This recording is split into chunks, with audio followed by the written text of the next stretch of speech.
여러분, 이거 정말 위험한 행동입니다. 하나님을 대적하는 영들은 실제로 있습니다. 사탄은 자기를 광명한 천사로 가장한다고 기록하고 있습니다. 그 잠깐의 재미 때문에 혹시 여러분들이 귀신들에게 잡혀버리는 상황이 발생한다면 여러분 어떡하실 겁니까?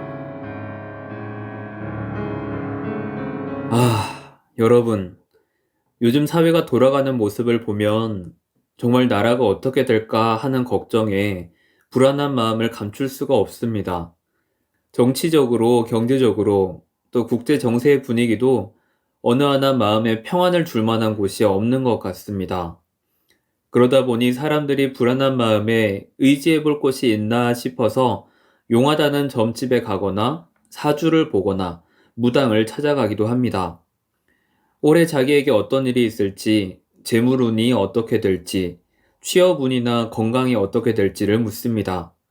그리고 그들의 대답에 따라 좋아하기도 하고 또 생각지 못한 경고에 불안감은 더 커지기도 하는데요.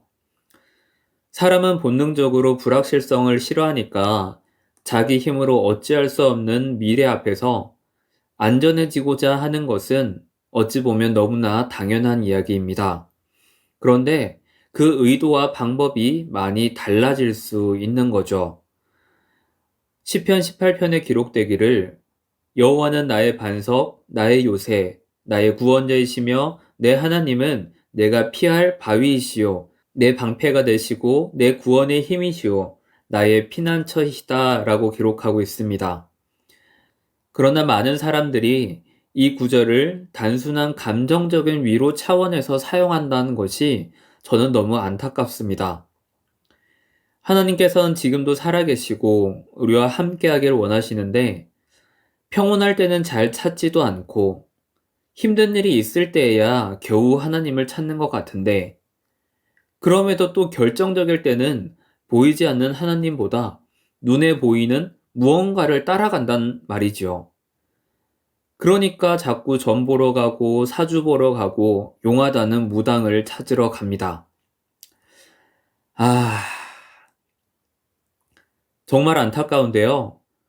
이야기를 나누다 보면 이런 무속 신앙들, 즉 점 보러 가는 게 단순히 가지 마세요 라는 그런 만류의 차원이 아니라 이거 진짜 심각한 행동이라는 것을 알려드리도록 하겠습니다.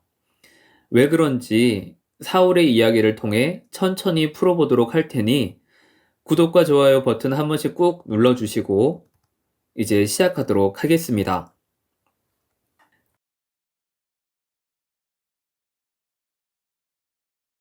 오늘 이야기의 주인공은 이스라엘의 초대왕 사울입니다.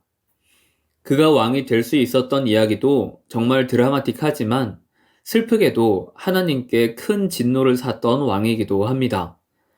그가 속했던 베냐민 지파 이야기를 하려면 사사기에 있는 이스라엘의 내전까지 건드려야 되니까 우선 이 이야기는 빼고요.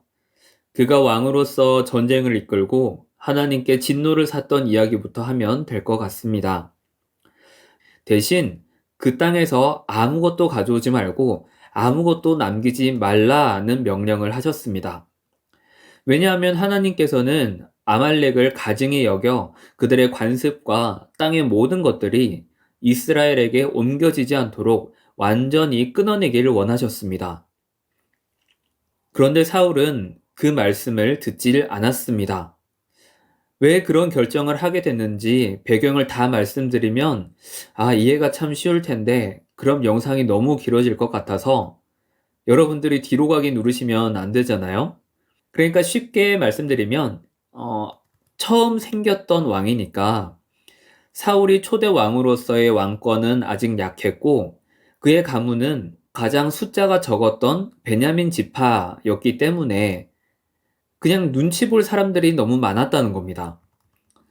사울은 왕으로서의 체면도 살려야 했고 부하들에게 나누어 주어야 할 전리품도 생각을 해야 됐는데 하나님께서는 아무것도 가져오지 말고 아무것도 남기지 말라라고 하시니까 마음의 고민이 컸던 거죠. 그는 하나님의 명령을 따르지 않았습니다. 성경에 기록된 표면적인 이유는 하나님께 제사하기 위해 일부를 살려두었다라고 했지만 이 불순종이 하나님 앞에 큰 죄가 되었다는 것은 아마 여러분들도 잘 알고 계실 겁니다. 단순히 전리품을 챙겼기 때문에 문제가 되는 것이 아니라 그 전쟁을 승리하게 하신 주권자를 부정하는 행위였거든요. 막상 전쟁에서 이기니까 사울의 마음이 바뀐 거죠. 이것 때문에 사무엘에게 순종이 제사보다 낫고 듣는 것이 순양의 기름보다 낫다라는 꾸중을 받게 됩니다. 그리고 이후로는 점점 다윗을 질투하여 그를 죽이려고 했던 이야기까지 우리는 알고 있습니다. 이제 진짜 오늘 주제가 나옵니다. 사울이 점집을 찾아갑니다. 사무엘상 28장에 나오는 이야기인데 이거 의외로 모르시는 분들이 많더라고요. 성경에 점집이 나와요? 영혼을 불러내는 게 나와요? 네, 잘 나타납니다. 그럼 우리도 할 수 있는 거 아니에요? 라고 하신다면 이 사건으로 여러 가지 질문이 나타나는데 자세히 풀어드리도록 하겠습니다. 우선 사울이 이 무당, 그러니까 성경의 표현으로 신접한 여자를 찾으러 간 이유는 사무엘상 28장 5절 6절에 나타나 있습니다. 사울이 블레셋 사람들의 군대를 보고 두려워서 그의 마음이 크게 떨린지라. 사울이 여호와께 묻자오되 여호와께서 꿈으로도 우림으로도 선지자로도 그에게 대답하지 아니하심으로. 지금 블레셋이 이스라엘로 쳐들어왔습니다. 블레셋은 원래 해양 민족의 기원을 두고 있는데요. 성경에 가사, 아스돗, 아스글론, 가드, 에그론 이런 지명이 나오면 다 블레셋 지역이구나 라고 생각하시면 됩니다. 해양 민족이기 때문에 당연히 그들이 자리 잡았던 지역이 지중해와 바로 붙어 있는 지역들인데 지금 팔레스타인이라는 이름이 이 블레셋의 영문 이름에서 유래되었다고 보고 있습니다. 아무튼 전쟁이야 그 이전에도 많이 있었는데 왜 사울이 블레셋을 두려워했냐 하면 블레셋은 철기 문화를 가지고 있었습니다. 사울의 이스라엘은 아직 철기 문화에 접어들지 못했기 때문에 블레셋과 전쟁을 한다면 거의 질 수밖에 없었던 상황인 것이죠. 사무엘하 5장의 다윗에 이르기까지 블레셋을 무찌르는 것이 나라의 숙명 같은 일이었습니다. 자기들보다 앞선 무기를 가진 블레셋이 쳐들어오니까 사울은 다급해졌고 큰일 났다 싶어서 하나님께 기도했는데 하나님께서 아무런 말씀이 없으신 거예요. 자기들의 군사력으로는 절대로 이기질 못하는데 하나님께서 도와주셔야만 가능한데 그 하나님께서 아무런 반응을 하지 않으시니 사울은 너무나 다급했던 거죠. 그러자 어떻게 해서든지 신탁을 받고 싶었던 사울이 신접한 여인을 찾아갑니다. 쉽게 말해서 무당이죠. 하나님께서 철저하게 금지하셨던 이 신접한 자를 왕이라는 사람이 찾아가서 애원하는 모습이 바로 사무엘상 28장의 모습이라는 겁니다. 15절 16절에 보면 사무엘이 사울에게 이르되 내가 어찌하여 나를 불러 올려서 나를 성가시게 하느냐 하니 사울이 대답하되 나는 심히 다급하니이다. 블레셋 사람들은 나를 향하여 군대를 일으켰고 하나님은 나를 떠나서 다시는 선지자로도 꿈으로도 내게 대답하지 아니하시기로 내가 행할 일을 알아보려고 당신을 불러 올렸나이다 하더라. 사무엘이 이르되 여호와께서 너를 떠나 내 대적이 되셨거늘 내가 어찌하여 내게 묻느냐. 하나님께서 자기를 떠났다는 것을 사울 스스로도 알고 있습니다. 그리고 16절에 여호와께서 너를 떠났다. 여호와께서 너의 대적이 되셨다. 라는 말씀은 너무나 슬프게 들립니다. 그럼 하나님께서 사울을 왜 떠났을까요? 그것이 바로 18절에 내가 여호와의 목소리를 순종하지 아니하고 그의 진노를 아말렉에게 쏟지 아니하였으므로 여호와께서 오늘 이 일을 내게 행하셨고 라고 기록합니다. 아까 초반부에서 아말렉 이야기를 드렸죠. 여호와께서 행하셨던 일을 자기가 멋대로 해석하고 자기 입맛대로 바꿔버리니까 하나님께서 진노하셨던 겁니다. 사울은 이 일에 대해 아주 철저하게 회개했어야만 했습니다. 설령 그가 왕위를 잃는다 할지라도 자기 자신과 나라를 위해서 반드시 엎드려 회개해야만 했습니다. 그러면 하나님의 긍휼과 용서에 기댈 가능성이 조금이라도 있었을 텐데, 이제 하나님께서는 그에게 도움이 아닌 대적이 되셨다라고 하니 사울이 할 수 있는 일은 더 이상 아무것도 없었던 거죠. 여기서 우리는 무엇을 발견할 수 있느냐 하면 극도의 불안과 혼란, 불확실한 현실을 타개하고 이겨내기 위해 내 생각대로 발버둥 칠수록 더 깊은 수렁에 빠진다는 점입니다. 아니, 그럼 아무것도 안 하고 태평하게 기도만 하라는 겁니까? 라고 하신다면, 아니요. 그런 차원이 아니라 일의 우선순위를 다시 잡으라는 겁니다. 이러한 일이 왜 내게 닥쳤는지, 하나님께서 왜 내게 이러한 일을 허락하셨는지를 다시 되짚어 가는 것이 가장 중요하고 가장 최우선으로 해야만 하는 일입니다. 당장의 눈앞의 위기를 벗어나는 것이 최우선 순위가 아닙니다.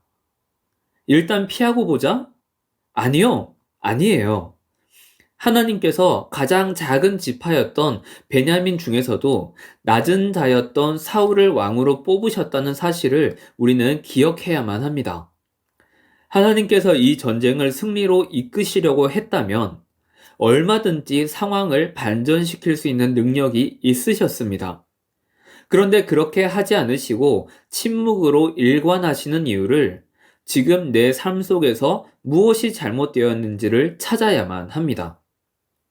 아수르가 예루살렘을 향해 쳐들어왔을 때 히스기야와 그 백성들이 아무것도 할 수 없어서 그저 하나님께만 기도했을 때 하나님의 권능의 능력으로 말미암아 그 아수르의 군사들은 하루아침에 모두 엎드러졌다라는 기록이 있을 만큼 하나님의 능력은 무한하신데 지금 이 전쟁을 이기게 하시려고 마음만 먹으신다면 얼마든지 상황은 뒤바뀔 수 있는 겁니다.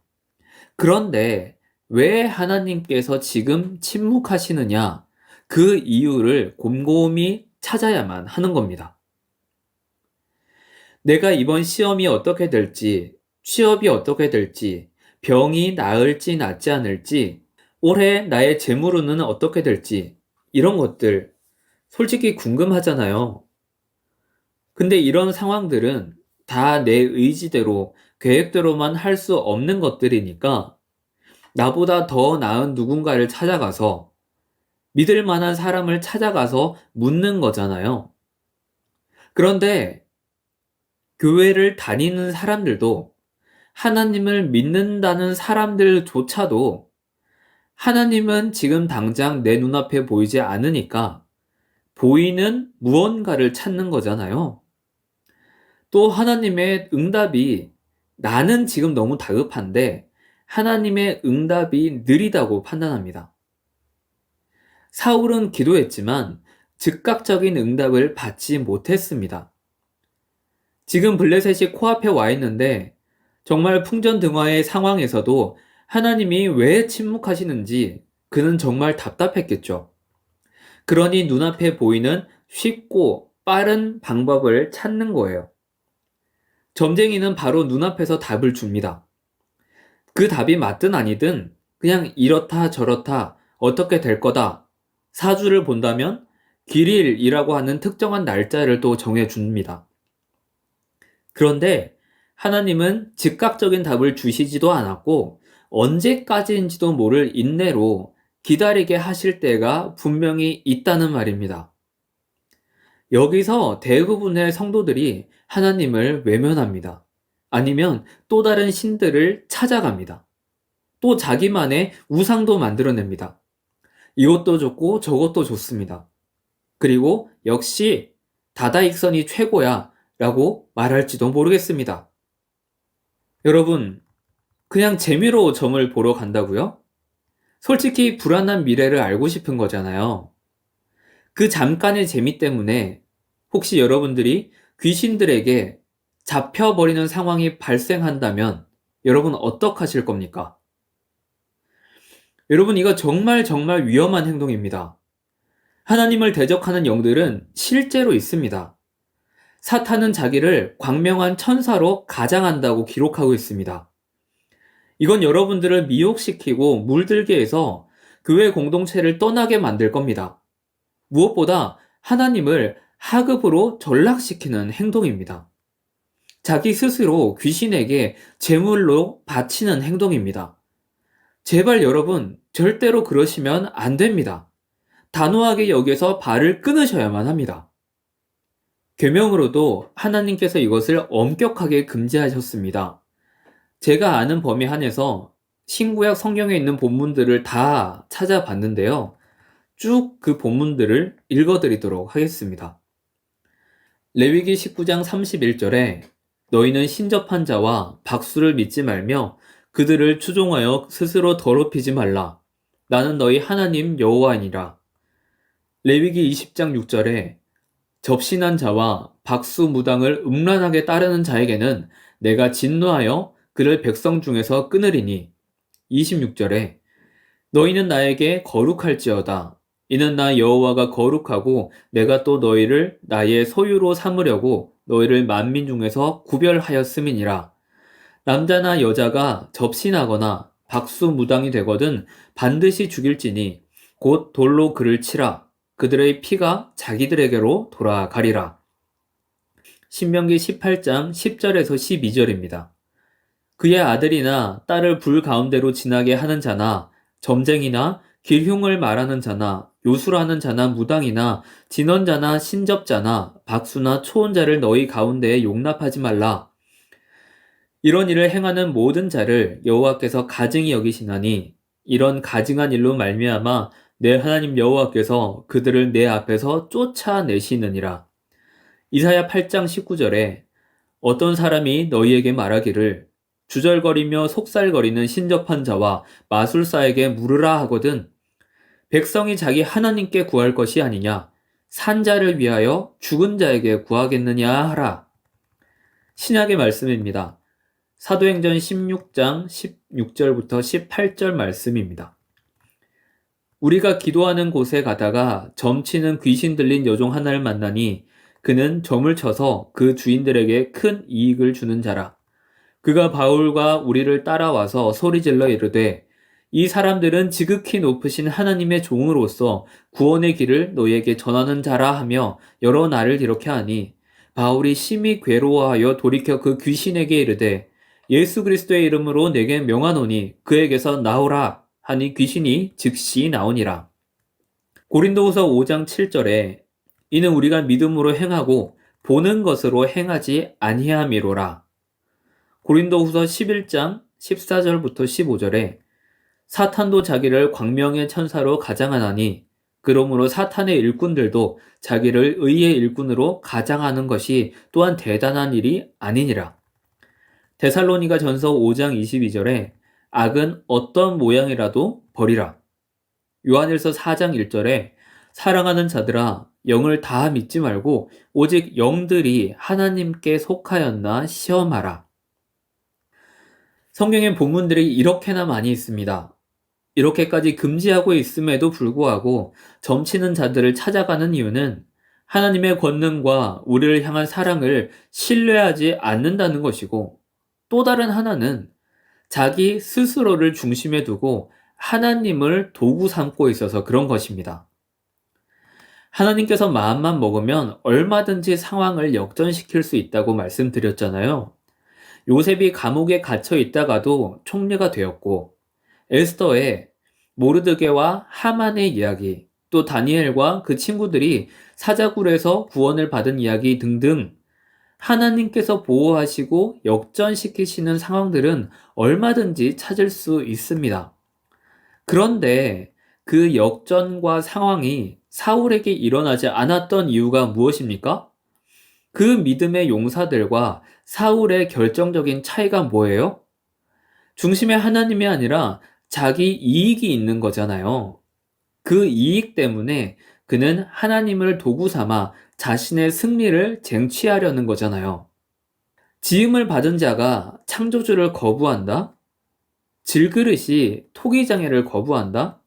아니요, 그럴 수 없는 거죠. 이제까지 사울이 승리할 수 있었던 이유가 뭐였어요? 하나님이 이기게 해주겠다라는 약속 때문에 승리할 수 있었잖아요. 그러면 감사하는 건 너무나 당연하죠. 그가 진보다리에 숨어 있었던 사람인데 그런 사람을 왕으로 세워주셨는데 당연히 자기의 뿌리를 잊어서는 안 되는 거죠. 그런데 감사가 사라지니까 자기의 지위를 지켜내야만 하니까 하나님이라는 순위는 내려가고 자신의 출발점이 어디서부터 시작되는지를 잊어버리는 겁니다.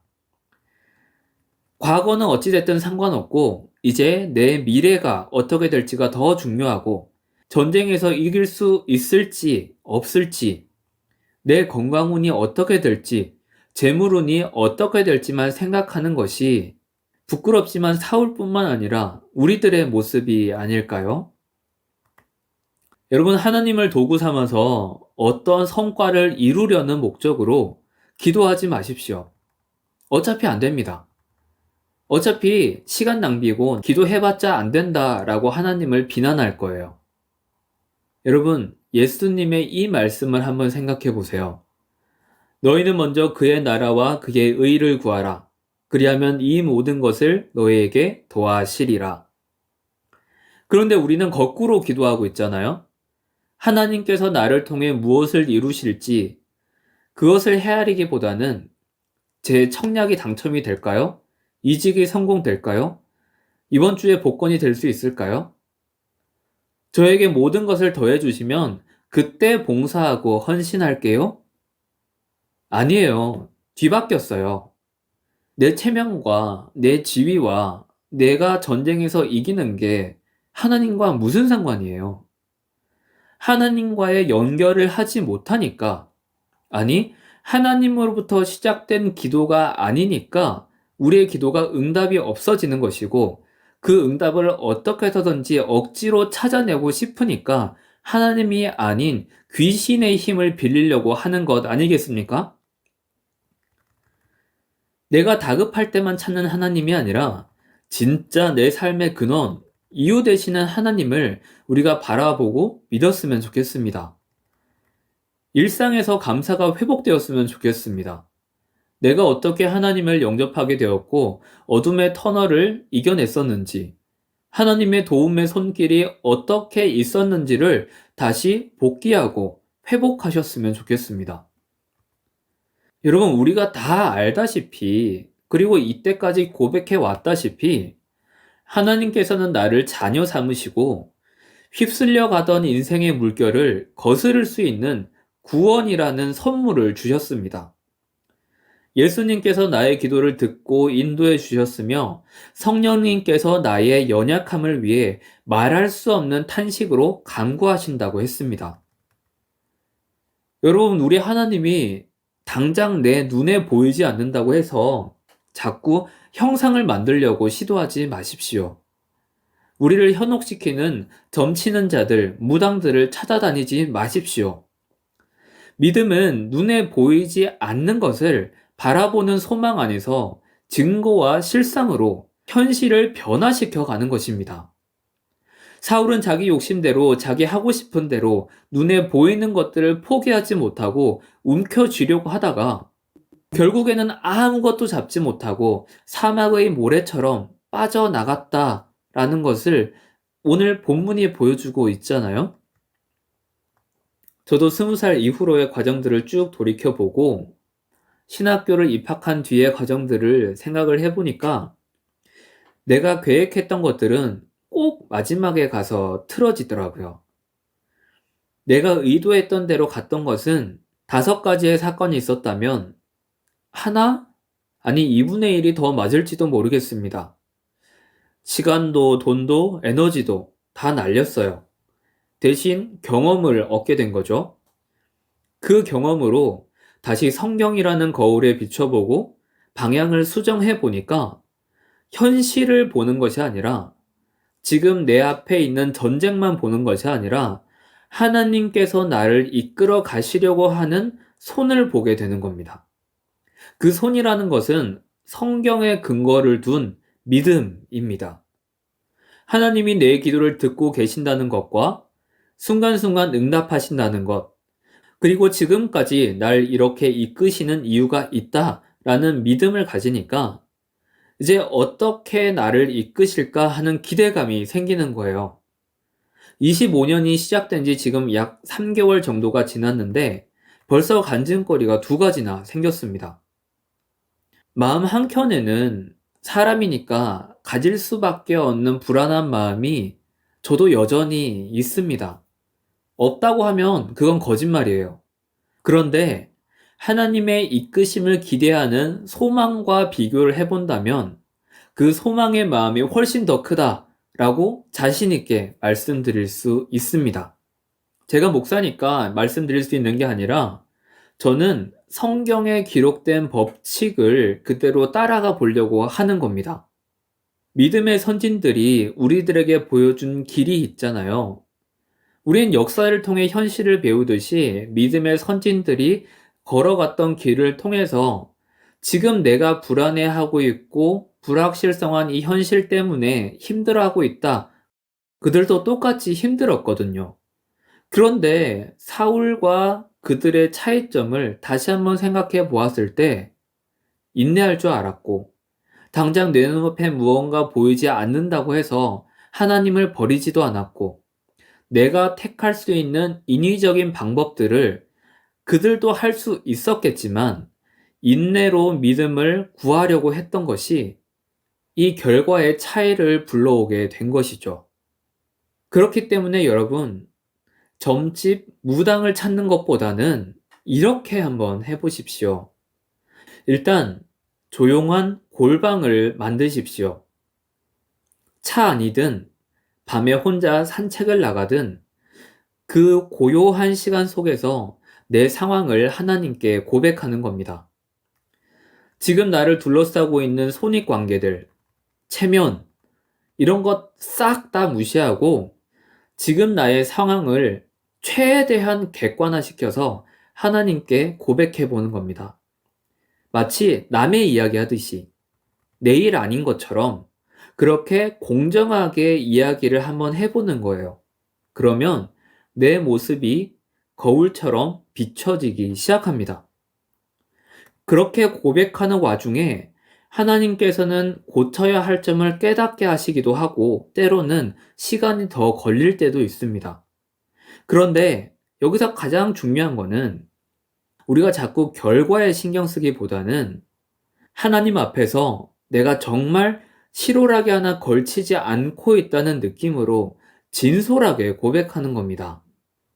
이 일이 잘못되면 어떤 손해가 있고 관계에 불편함이 생기고 그런 거는 나중에 내가 감당할 일이고 또 하나님께서 얼마든지 역전시켜 주실 수 있는 상황인 거고 지금 당장은 하나님께만 집중하려고 노력해 보세요.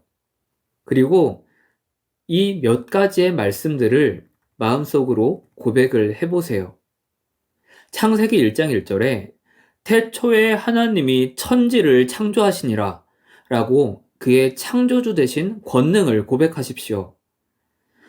주의 말씀은 내 발의 등이요 내 길의 빛이십니다 라고 그의 인도하심을 고백하십시오.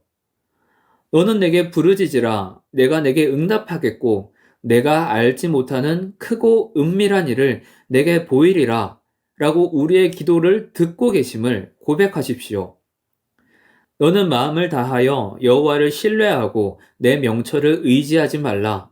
너는 범사의 그를 인정하라. 그리하면 내 길을 지도하시리라. 하나님의 지혜를 고백하십시오. 모든 기도와 간구를 하되 항상 성령 안에서 기도하고 이를 위하여 깨어 구하기를 항상 힘쓰며 여러 성도를 위하여 구하라. 중보 기도의 힘을 의지하십시오. 이 본문들의 말씀을 하나하나 고백을 하면서 우리가 하나님 앞에 믿음을 구하시는 것이 정말 현실의 어떤 일을 바꿔달라라고 이야기하는 것보다 훨씬 더 크고 중요하고 가장 기본적이고 근원적인 일입니다. 우리가 기초공사가 제대로 되어 있지 않으면 그 위에 아무리 값비싼 자재를 올려둔다 할지라도 작은 흔들림에 무너질 수밖에 없는 것처럼 가장 중요한 것은 우리의 신앙의 토대를 말씀 안에서 든든하게 세워가는 겁니다. 그리고 제가 읽어드린 이 말씀은 우리 하나님의 권능을 나의 믿음으로 고백하는 말씀들이 될 겁니다. 그래서 이 말씀들을 꼭 마음에 새기시고 불안한 마음이 들 때나 힘겨운 상황에 닥쳤을 때 나보다 더 크신 하나님께 기도할 수 있었으면 좋겠습니다. 또 맨 마지막에 말씀드렸던 여러 성도를 위하여 구하라 라는 이 말씀에 중보기도의 힘을 의지하셨으면 좋겠습니다. 믿음의 공동체에 도움을 구하세요. 그리고 이 영상에 댓글과 그리고 적어둔 메일로 여러분들의 삶도 이야기해 주세요. 저와는 일면식도 없고 또 익명으로 쓸 수 있으니까 더 편하게 이야기해 주실 수 있지 않겠습니까? 같이 기도해 드릴게요. 꼭 말씀해 주셨으면 좋겠습니다. 그래서 우리가 내 생각대로 발버둥 치며 자꾸 답을 찾기보다는 나보다 더 넓고 높고 깊으신 하나님께 간구하셨으면 좋겠습니다. 사울처럼 은혜의 근원은 잊어버리고 현실에만 집착하는 사람이 되기보다는 지금 내 당장의 현실은 보잘것없지만 여전히 하나님을 신뢰하고 묵묵히 걷는 사람을 반드시 책임져 주시는 우리 하나님이시잖아요. 여러분, 이제는 이 차이를 각자의 삶에 적용해 보셨으면 좋겠습니다. 정말 천지를 창조하시고 만물의 근원 되신 하나님을 신뢰해 보십시오. 하나님께서 반드시 인도해 주실 줄 믿습니다. 우리는 보이지 않는 하나님을 증거로 삼는 믿음을 가지고 살아갑니다. 때로는 답답하고 초조하고 당장 답이 필요할 때가 분명히 있습니다. 그러나 하나님의 때와 시기는 우리가 감히 컨트롤할 수 없습니다. 하나님의 절대 주권을 인정해야만 합니다. 그리고 하나님께서 나를 인도하신다라는 신뢰도 필요합니다. 또 하나님이 나의 구원자이시며 근원이심을 고백을 한다면 우리에게 사울 같은 일은 벌어지지 않을 것입니다. 하지만 피조물이 자꾸 창조주를 컨트롤하려는 교만한 마음, 하나님의 능력을 무시하는 행위, 하나님께서 적대시하는 사탄과 손을 잡고 점을 보고 접신한 자와 이야기를 하는 것들은 절대 호기심으로도 해서는 안 되는 일입니다. 기독교인이니까 그런데 가면 안 돼! 라고 무슨 어린아이한테 하는 말이 아니라 진짜 무서운 영적 세계가 있다는 것을 아셔야만 합니다. 언젠가 제가 영을 분별하고 내 영을 낯설고 더러운 곳에서부터 보호하고 또 축기를 했던 일들을 나눠보도록 하겠습니다. 이 무서운 영적 세계가 여러분들을 호시탐탐 노리고 있다는 것을 알게 된다면 여러분 점을 보고 사주를 보고 무당 앞에 그 더러운 귀신들에게 내 인생을 맡긴다는 것이 얼마나 두렵고 떨리는 일인지를 정말 소름 돋게 무서운 일인지를 여러분 아셔야만 합니다. 그러니까 여러분 절대로 가지 마십시오. 그냥 생각도 하지 마십시오. 재미로 보는 겁니다 라고 한다면 여러분 마약을 재미로 먹어보는 것과 똑같다 라고 생각하시면 됩니다. 자기 의지로는 절대로 벗어날 수 없다라는 그 무서운 마약을 단순히 재미로 시작해서 인생을 망치게 되는 것. 정말 우리 주변에서 뉴스로 계속 보고 있지 않습니까? 혹시 누군가가 괜찮아, 그냥 한 번쯤은 재미로 가는 거야 라고 꼬드기는 사람이 있다면 죄송하지만 그런 관계는 단호히 정리하십시오. 그게 나중을 위해서라도 좋은 겁니다. 제발 그쪽으로는 고개도 돌리지 마십시오, 여러분. 단순히 율법을 하나 어겼다의 그런 차원이 아니라 여러분들의 영혼이 하나님께서 당신들을 구원하기 위해, 우리를 구원하기 위해 예수 그리스도께 십자가를 지우셨던 그 사랑의 사건을 여러분들은 스스로 거부하는 일입니다. 그 죽음을 헛되이 하지 말고 십자가에 2번 못 박는 죄를 짓지 않으시기를 간절히 바랍니다. 사울처럼 내 눈앞의 일을 당장 벗어나기 위해, 내 지위를 지켜내기 위해 하나님께서 절대로 하지 말라고 하셨던 것들과 손을 잡는 행위보다는, 비록 내가 지금은 엎드러지고 내 사업에 문제가 생긴다 할지라도 하나님께서는 반드시 이 일을 통해 나에게 더 큰 은혜와 더 큰 역사를 이루실 수 있는 전능하신 분이시다 라는 것을 꼭 고백하셨으면 좋겠습니다. 전화위복의 은혜가 저와 여러분들에게 분명히 은혜로서 그리고 간증으로서 함께할 줄 믿습니다. 주님만이 나의 피난처요, 요새시요, 나의 등불 되심을 고백할 수 있는 여러분들이 되었으면 좋겠습니다. 하나님께서 불꽃 같은 눈동자로 우리를 지키시고 보호하고 계신다는 사실을 믿음으로써 고백할 수 있는 저와 여러분들이 될 수 있기를 주님의 이름으로 간절히 기원합니다. 오늘 본문을 통해 살펴볼 수 있는 여러 가지 이야기들이 있습니다. 그 질문들은 이제 다음 영상에 같이 올려드리도록 하겠습니다. 우선 질문은 이런 것들이 있습니다. 총 4가지입니다. 신접한 자들, 귀신들은 진짜 있나? 2번째, 기드온도 하나님께 점을 보듯이 양털을 놓고 기도했지 않는가? 3째, 아모스 3장 7절 말씀에 의하면 하나님께서는 선지자들에게 다 보여주신다고 했는데 이건 어떤 의미인가?